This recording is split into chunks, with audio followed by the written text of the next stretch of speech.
I feel like we could do one of those movie husband reviews where you just do it yourself. How about that? Yeah, we could do that.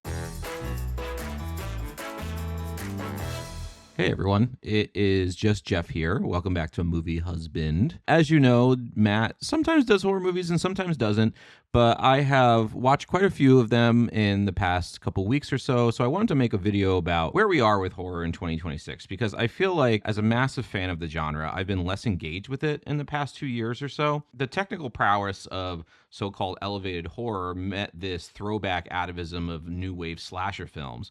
Horror felt like there was something once inventive and prickly became kind of stale and unable to expand in new directions. That may still be where we are in some ways, but in just 5 short months, I feel like we've gotten some very strong horror films. I haven't gotten the chance to see Hokum yet, so that won't be represented here, but rest assured, Matt and I will be reviewing Backrooms when it comes out, which seems poised to continue a trend of YouTube horror moguls hitting the mainstream theaters. Let's start out with Obsession, since that just released in theaters. Obsession is Curry Barker's feature debut after making a variety of comedy and horror shorts on YouTube. I had seen Milk and Cereal before this, and I really rather liked it actually. Obsession is essentially a monkey's paw, be careful what you wish for type film, where a man named Bear buys a magic shop souvenir that supposedly grants him one wish. In a moment of desperation, and hardly believing in the supernatural in the first place, Bear wishes for a woman he likes to love him more than anyone in the world.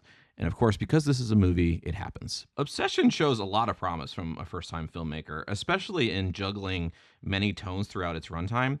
The film is clearly a comment on romantic insecurity, like this human desire that we all have to be adored and worshipped by a beautiful person. But as you'd expect, this obsession isn't quite what Bear wished for. The film has a blissful 10-minute-ish segment right after this happens of the couple falling in love, and then things start to get a little weird. Nikki's demeanor shifts from adoration to obsession. She watches Bear sleep. She tries to honor his dead cat in increasingly odd ways. She has violent mood swings whenever he suggests space or even goes to work.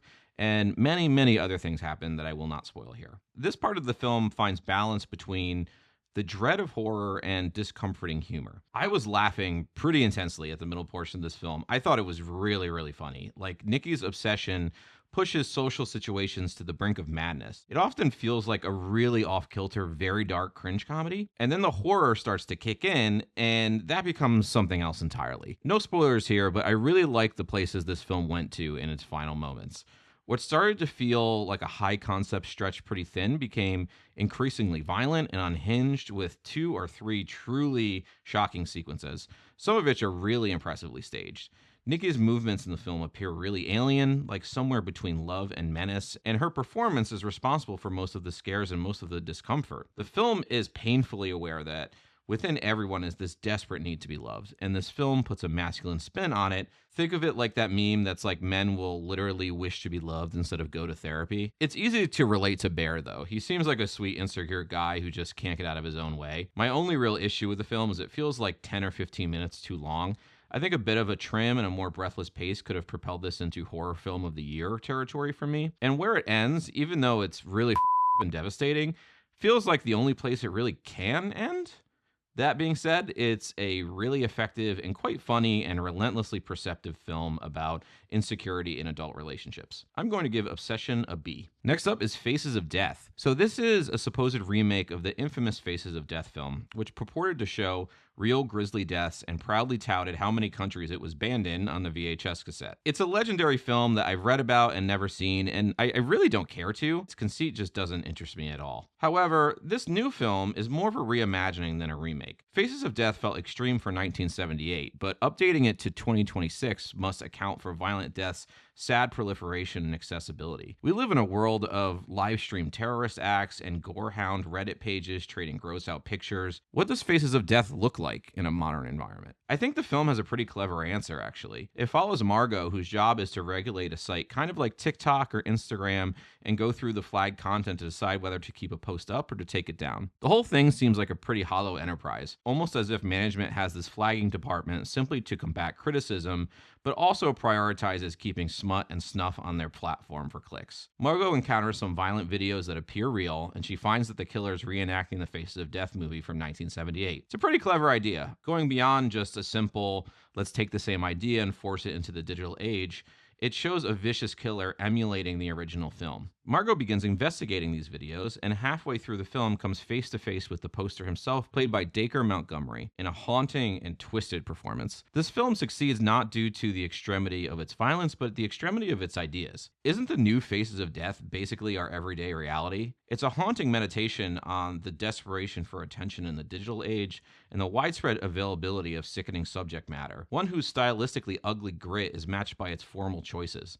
The killer is loud, disparaging, and heartless, and Margot's intentions sometimes seem more self-serving than benevolent. By the time the film ends and our characters are splattered in blood and rolling around in bloody plastic sheets, I couldn't help but be impressed by how the film melded its clever premise with a true go-for-it slasher intensity. Its only flaw is that the character of Margot will sometimes make conveniently rash decisions that exist solely to complicate the plot mechanics. I'd say 2 or 3 character beats of hers feel pretty lazy in this film, but even so, I'm really surprised how critics just casually dismiss this. I think it's one of the more insightful and barbaric slasher films I've seen in the past few years. I'm going to give Faces of Death a B+.